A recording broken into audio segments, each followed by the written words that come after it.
See, question number 69. RP Limited forfeited 1500 shares of Rahim of rupees 10 each issued at a premium of 3 per share for non-payment of allotment and first call money. Rahim had applied for 3000 shares. Of these shares, amount was payable like this: application, allotment, first call and final call. The final call has not been called up and 1000 of the forfeited shares were reissued for rupees 8500 as fully paid up. Record the necessary journal entries for the above transactions in the books of RP limited. सबसे पहले हमें ये देखना है कि हमारे पास 10 rupees का एक शेयर है। ठीक है,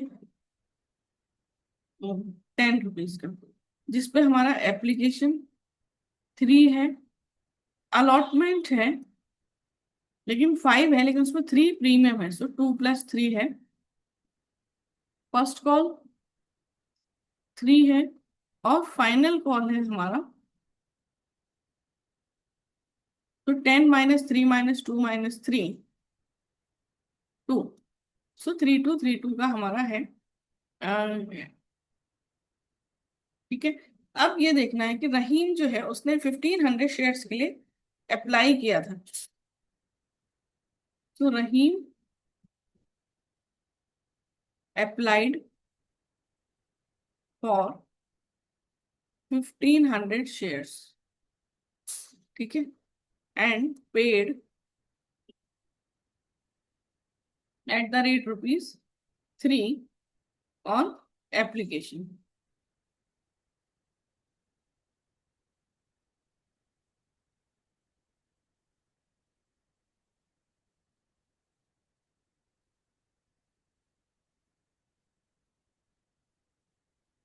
एप्लीकेशन,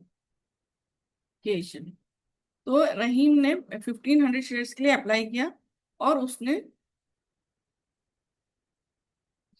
1500 नहीं, 3000 शेयर्स के लिए, सॉरी, रहीम ने 3000 शेयर्स के लिए अप्लाई किया और एट द रेट रुपीज 3 दिया एप्लीकेशन पर। So Rahim applied for 3000 shares and paid at the rate rupees 3 on application, मतलब 3000 मल्टीप्लाई बाय 3 यानी 9000 उसने पे किया। ठीक है, लेकिन उसको शेयर्स अलॉट हुए, सो अलॉटेड शेयर्स थे 1500। सो अमाउंट ऑन एप्लीकेशन कितना होना चाहिए? 1500 × 3 यानी 4500। अब ये जो एक्स, फिर ये 4500 का जो एक्सिस था वो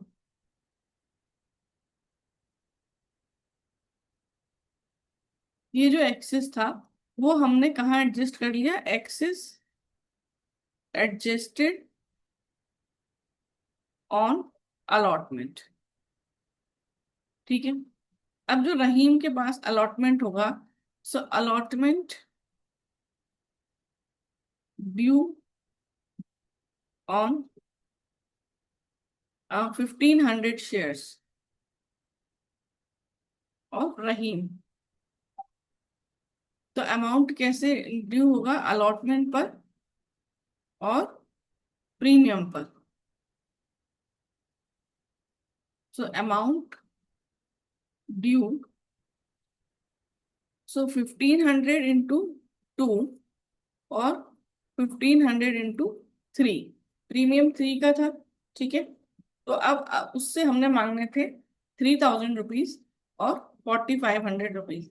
उसने क्या कहा, मेरा अमाउंट तो यहाँ ऑलरेडी एक्सेस अमाउंट ऑलरेडी है एडजस्टेड, एप्लीकेशन के टाइम पे मैंने दिया था, तो वो हमें देखना है कि अमाउंट ऑलरेडी पेड, तो कितना था? 4500। तो वो हम कहाँ एडजस्ट कर रहे हैं? 3000 यहाँ कर रहे हैं और 1500 यहाँ कर रहे हैं। तो ये जो 4500 था ये वाला, वो यहाँ था। ठीक है, ये 3000 एंड 1500। अब यहाँ तो कोई कॉल्स इन एरियर नहीं है, हाँ, लेकिन 3000 का प्रीमियम नहीं मिला, तो सिक्योरिटीज प्रीमियम नॉट रिसीव्ड। ठीक है, अब हम जर्नल एंट्री कर लेते हैं, यदि इतना आपको समझ में आ गया है तो। और यदि कुछ डाउट है तो आप मुझे कमेंट सेक्शन में पूछ सकते हैं, मैं आपका आंसर करूंगी। ठीक है, तो अब जर्नल बना लेते हैं।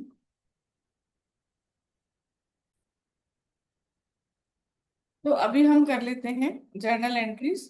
तो देखो, हमने 1500 शेयर जो रहीम को अलॉट हुए थे वो हमने फॉरफिट किए हैं। तो जब फॉरफिट करते हैं तो शेयर कैपिटल को हम डेबिट करते हैं। सो शेयर कैपिटल अकाउंट डेबिट। लेकिन और यदि सिक्योरिटीज प्रीमियम का अमाउंट नहीं मिला है तो उसको भी हमने डेबिट करना होता है। So securities premium account debit to share forfeiture और टू शेयर अलॉटमेंट जो पैसा नहीं मिला और टू कॉल्स इन अरियर। ठीक है। अब 1500 शेयर्स पर यहाँ पे आती है कॉल्ड अप वैल्यू। तो कॉल्ड अप आप देखोगे तो यही थी 3 + 2 + 3। फाइनल कॉल तो की नहीं अभी। सो 3 + 3 + 2 8। 1500 इंटू 8 12,000। सिक्योरिटीज प्रीमियम का जो अमाउंट नहीं मिला है, तो ये जो 3000 है ये नहीं मिला है तो ये यहाँ आ जाएगा 3000। अब शेयर फॉरफीचर का आएगा जो अमाउंट हमें मिल चुका है। तो हमें क्या मिल चुका है? एक तो 1500 इंटू एप्लीकेशन का ₹3 मिल चुका है। और हमें 3000 इसका मिल गया है।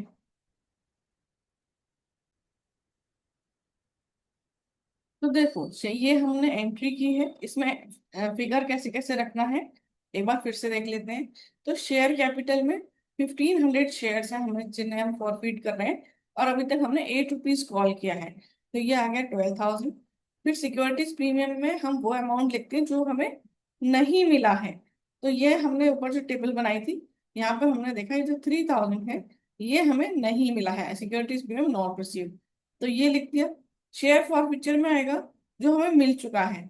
सो 1500 इंटू 3 एप्लीकेशन का। और अलॉटमेंट का हमें क्या मिला है? ये वाला 3000 अलॉटमेंट का मिला है। ये 1500 भी हमें मिला है सिक्योरिटीज प्रीमियम का, ये वाला। लेकिन जो सिक्योरिटीज प्रीमियम मिल जाता है उसको हम भूल जाते हैं।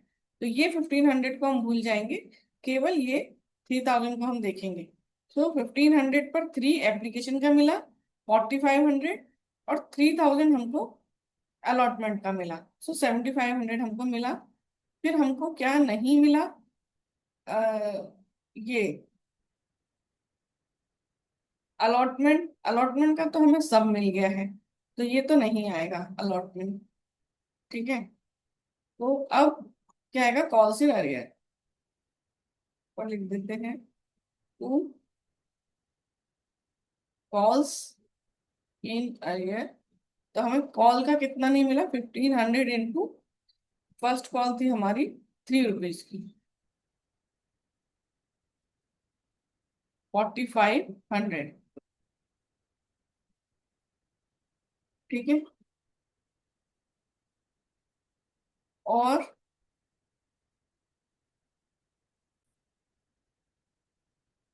शेयर अलॉटमेंट जो पैसा नहीं मिला। तो सिक्योरिटीज प्रीमियम का क्या है? सिक्योरिटीज प्रीमियम का ये जो पोर्शन है हमारा, ये इसमें हम ये देखेंगे जो अमाउंट ड्यू था 4500 उसमें से 1500 मिल चुका है तो उसकी हम कहीं पे भी एंट्री नहीं करेंगे इसमें। लेकिन जो अमाउंट नहीं मिला है वो उसका एंट्री करेंगे। तो ये 3000 हमने यहाँ डेबिट भी किया है और नहीं मिला तो ये हमने टू शेयर अलॉटमेंट में भी लिखा है। ठीक है। और जो अलॉटमेंट का अमाउंट है 3000 जो मिल गया है वो हमारा फॉरफीचर में चला गया। ठीक है। और फॉरफीचर में और कौन सा गया है? जो कि हमारा एप्लीकेशन पे आया था वो, और जो हमारा अलॉटमेंट पे आया था वो। ठीक है। और कॉस्ट एरियर जो फर्स्ट कॉल का था वो नहीं मिला वो। और शेयर अलॉटमेंट पे जो हमें प्रीमियम का पैसा नहीं मिला है वो। तो केवल इसमें ये जो 1500 है जो अमाउंट हमें मिला है सिक्योरिटीज प्रीमियम का, इसका हमने कहीं पे भी कोई एंट्री इसमें नहीं किया है, कहीं पे इस फिगर को नहीं लिखा है फॉर फ्यूचर वाली एंट्री में। तो जो सिक्योरिटीज प्रीमियम का अमाउंट हमें मिल जाता है उसे हम इस एंट्री में भूल जाते हैं, उसे कहीं भी नहीं लिखते हैं। ठीक है। सो अब आ जाएगा 1500 शेयर्स फॉरफिटेड। ये क्वेश्चन अच्छा था, इसको आप स्टार मार्क कर लेना। इसमें बस यही है कि जो सिक्योरिटीज प्रीमियम का हमें पैसा मिल गया है, उसे उसका हम कहीं पे भी एंट्री नहीं कर रहे, उसको हम भूल गए। और दूसरा वो जो हमें 4500 का जो एक्सेस था, ये वाला, इसको हमने कैसे देखा है? 4500 का जो एक्सेस है वो पहले 3000 अलॉटमेंट पे हमने एडजस्ट किया है, और रेस्ट ऑफ द अमाउंट हमने सिक्योरिटीज प्रीमियम में एडजस्ट किया है। तो ये भी एक इसमें ध्यान देने की बात है। फिर आप री इशू करेंगे। So bank account debit, share forfeiture account debit,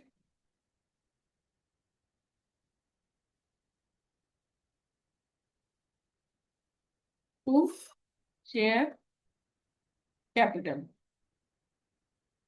तो आपने 1000 शेयर्स 8500 पर एज ए फुल्ली पेड, यानी 1000 इंटू 10, 10,000 पर आपने इशू किए हैं, री इशू किए हैं।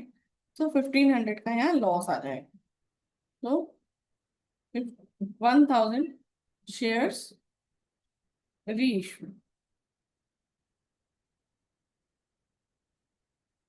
अब इसके बाद हमारा एंट्री होगा कैपिटल रिजर्व में ट्रांसफर करने का। तो share forfeiture account debit to capital reserve. ठीक है। तो अमाउंट, या आप बोल देंगे net gain, net gain transferred to capital reserve account. तो देखो हमारे पास जो हमारा शेयर फॉरफीचर में था 7500, फर्स्ट एंट्री में 7500 का अमाउंट था फॉरफिटेड। नंबर ऑफ शेयर्स थे 1500 जो फॉरफिट हुए थे। जो री इशू हुए वो थे 1000, और यहाँ जो आए 1500 लॉस ऑन री इशू ऑफ शेयर्स। तो फिर ये कितना आ जाएगा? 3500। ठीक है। इसका एक फॉर्मूला भी है जो हम लिख लेते हैं।